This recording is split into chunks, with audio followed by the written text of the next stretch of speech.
नमस्कार। आशा है आप सभी लोग अपने घर पे सुरक्षित होंगे, अच्छे से होंगे। मैं सर्वप्रथम अपना परिचय दे देता हूँ। मेरा नाम डॉक्टर प्रभात है और मैं आगा खान फाउंडेशन इंडिया में एज ए टेक्निकल एक्सपर्ट के रूप में काम कर रहा हूँ। जब से ये महामारी फैली हुई है, पैंडेमिक कोविड-19, तब से हमारे समाज का, सोसाइटी का कुछ इम्बैलेंस आप देख रहे हैं, रोज टेलीविजन में देखते ही हैं। और ये केवल उन लोगों के लिए नहीं है जो प्रवासी मजदूर हैं, उनके ही जीवन में इफेक्ट डाल रहा है, ये सभी के जीवन में इफेक्ट डाल रहा है। और खासकर जो कृषि या एग्रीकल्चर सेक्टर से जुड़े हुए, उनके जीवन में बहुत अच्छा खासा इम्पैक्ट पड़ेगा इसका जो है। और इन्हीं कुछ चीज़ों को देखते हुए मैं पिछले कई दिनों से मेरे पास ढेर सारे कॉल्स आ रही हैं, बिहार से, यूपी से, ईस्टर्न यूपी से, वेस्टर्न यूपी से, राजस्थान से, बिहार से, कि इस सिचुएशंस को कैसे लाइव स्टॉक के साथ काम करके इसको कैसे ओवरकम किया जाता है। क्योंकि बहुत से लोग ऐसे हैं जिनकी जॉब छूट चुकी है या छूटने की कगार पर है, या आने वाले टाइम पे उनको इस तरह की समस्याओं को फेस करना पड़ेगा। तो लोग ये समझने की कोशिश कर रहे हैं कि इसको अगर लाइव स्टॉक की तरफ वो मूव करते हैं भविष्य में, तो लोगों को और किसानों को ये अभी कन्फ्यूजन है कि वो कहाँ से शुरू करें और किस लाइव स्टॉक की तरफ जाएं। क्योंकि एक तो ये बहुत बड़ा फील्ड है, डेयरी सेक्टर है, पोल्ट्री है, गोट्री है, पिगरी है। तो उन्हें ये समझने की महसूस हो रही, चूंकि आप आगे प्रेजेंट सिनेरियो में ये देख रहे होंगे कि पोल्ट्री तो कोई नहीं करना चाहेगा। क्योंकि जब भी भारत में कोई इस तरह का पैंडेमिक या कोई भी छोटा मोटा एक एंडेमिक, कोई इस तरह का महामारी या कोई डिजास्टर आता है, तो सबसे पहले हमारा पोल्ट्री सेक्टर ही प्रभावित होता है। और सोशल मीडिया का बहुत बड़ा रोल है इसमें। आप देखते होंगे व्हाट्सएप इंडस्ट्री इतनी बड़ी इंडस्ट्री है कि हर घर में, हर मोबाइल में उसकी पहुंच है। और इस तरह की जब कोई बात आती है तो हर मोबाइल में इस तरह के मैसेज पहुंच जाते हैं कि पोल्ट्री मीट मत खाइए, एग मत खाइए, ये खाने से ये हो सकता है, बिना किसी तथ्य के। और उसका खामियाजा हमारे किसानों को भुगतना पड़ता है। इतना ऑर्गेनाइज्ड सेक्टर होने के बाद भी आप गोट्री की तुलना करेंगे और पिगरी की तुलना करेंगे, डेयरी सेक्टर की ही बात करेंगे, तो कहीं ज़्यादा ऑर्गेनाइज्ड सेक्टर आपका पोल्ट्री सेक्टर है। इतने ऑर्गेनाइज्ड होने के बाद भी इस तरह के अफवाहों को हम नहीं रोक पा रहे हैं।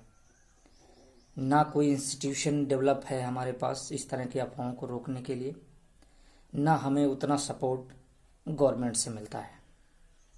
और उसका खामियाजा हमारे गरीब किसान भाइयों को, जो छोटे मोटे, या पोल्ट्री सेक्टर में तो काफ़ी बड़ा इन्वेस्टमेंट होता है, आप लोग बेहतर जानते ही हैं। तो सारा नुकसान हो जाता है और बहुत भयावह स्थिति पैदा होती है। तो ऐसे ही 4-5 कॉल अभी पिछले 2-4 दिनों में मेरे पास आए कि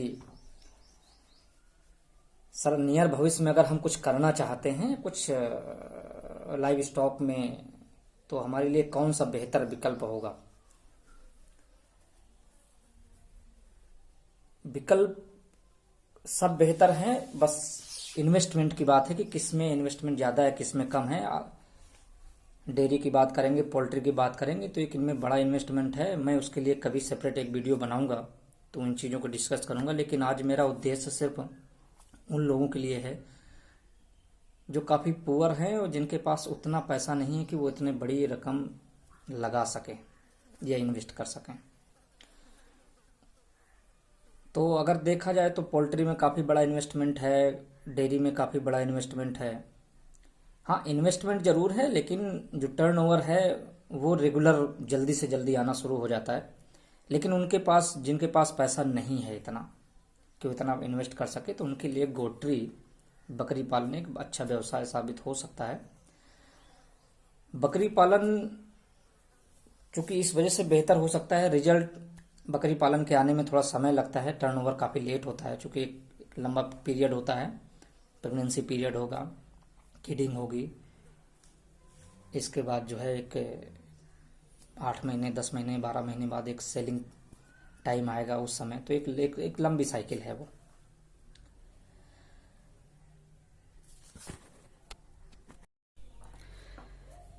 भले ही साइकिल लंबी है, इसकी टर्नओवर काफ़ी लेट आता है बकरी पालन में,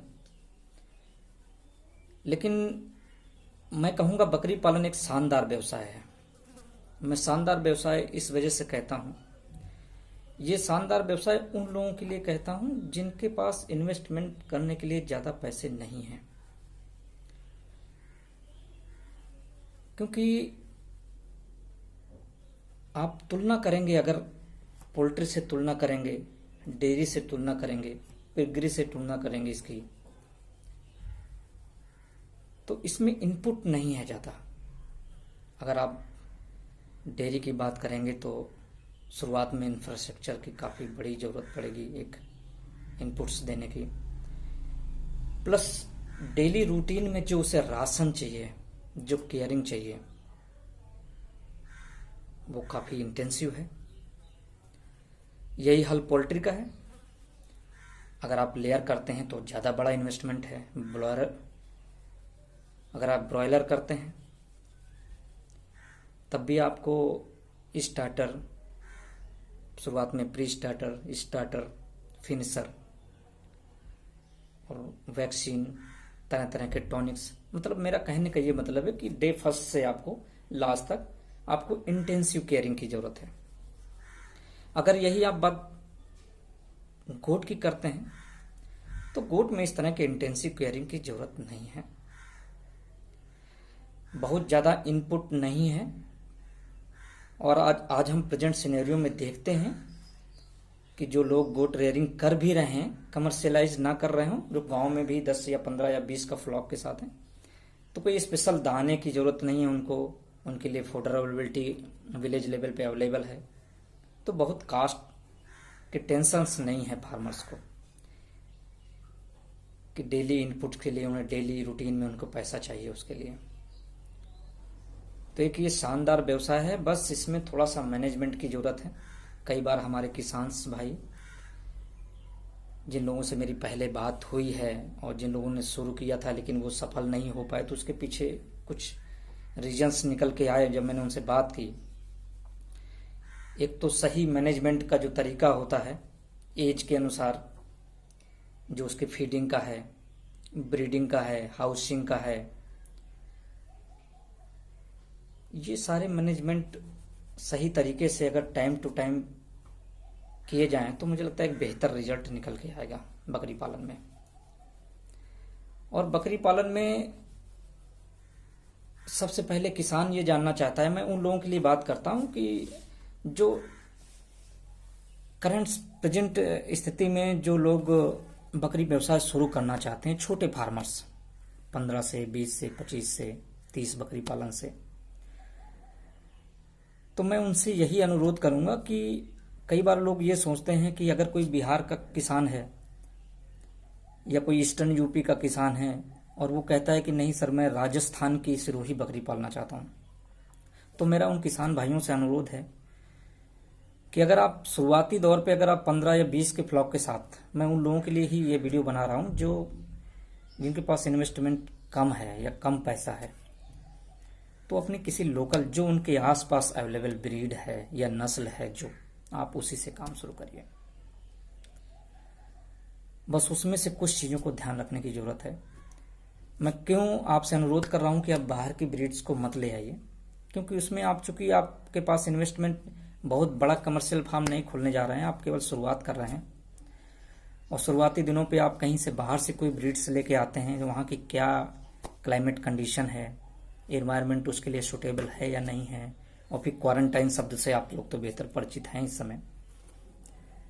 कि अगर आप क्वारंटाइन, मैंने कई रिजल्ट ऐसे देखे हैं कि आप प्रॉपरली क्वारंटाइन मेंटेन नहीं कर पाते हैं और कोई प्रॉब्लम्स पहले से किसी फ्लॉक्स में हैं जो बाहर से लेकर आप आ रहे हैं, तो आपके जो एग्जिस्टिंग फ्लॉक है कई बार वो भी प्रॉब्लम हो जाती है उनमें भी।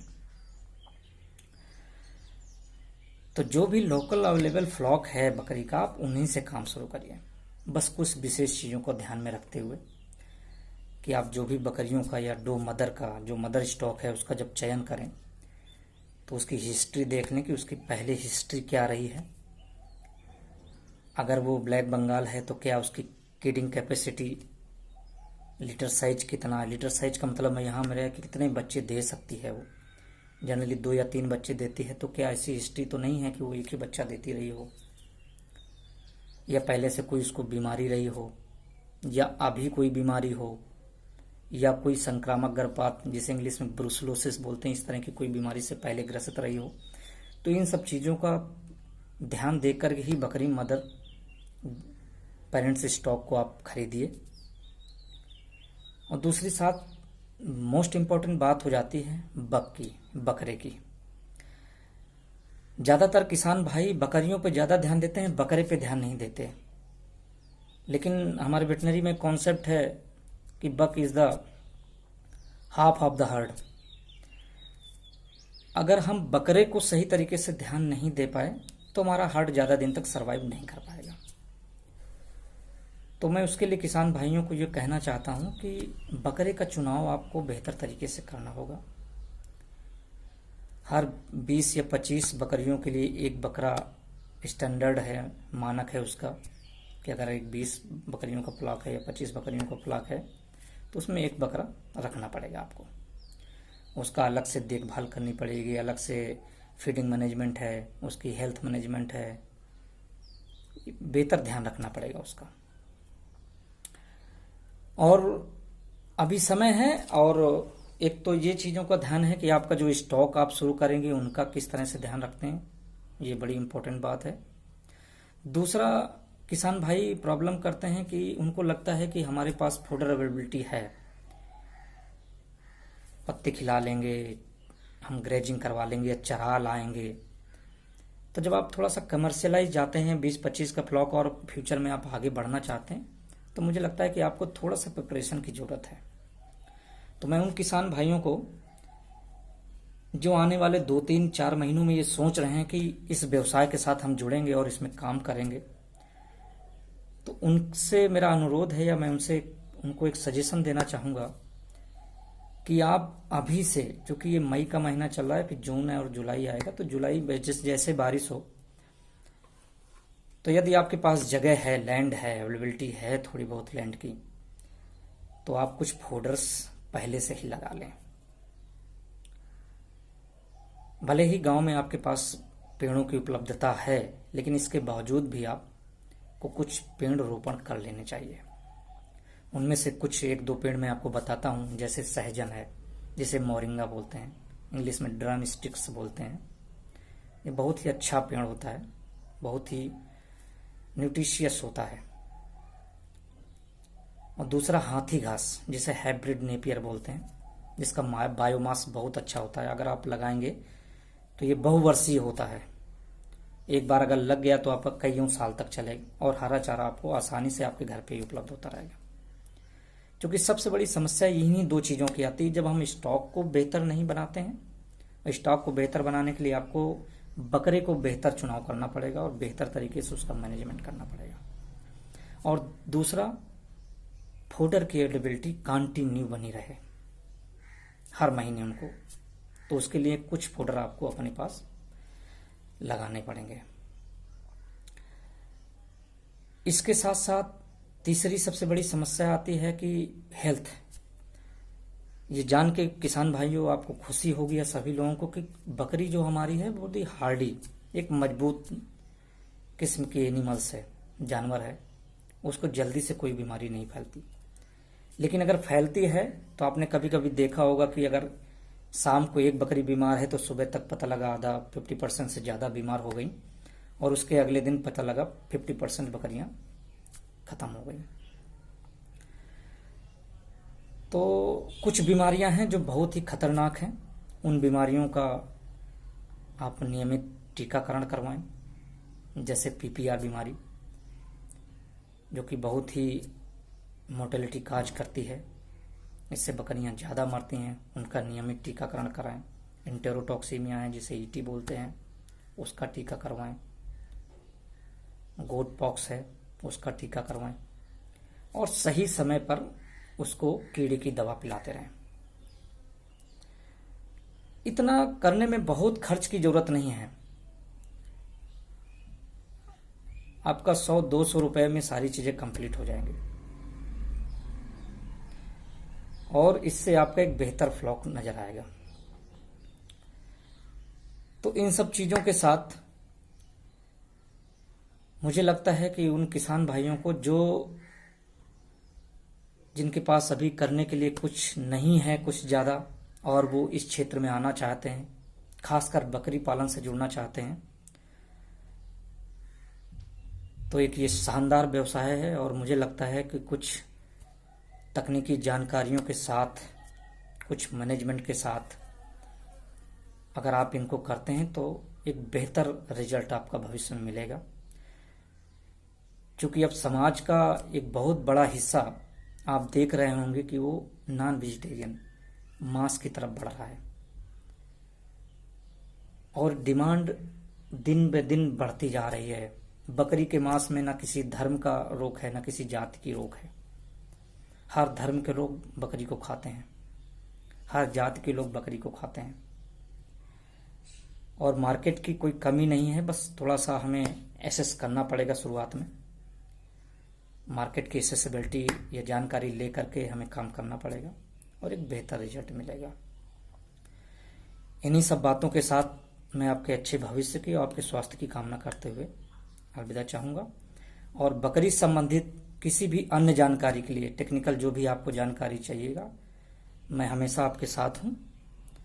आप हमेशा मुझे 8279365083 पे कॉल कर सकते हैं। बकरी की बारीक से बारीक जानकारियाँ देने के लिए मैं हमेशा आपके लिए उपलब्ध रहूँगा।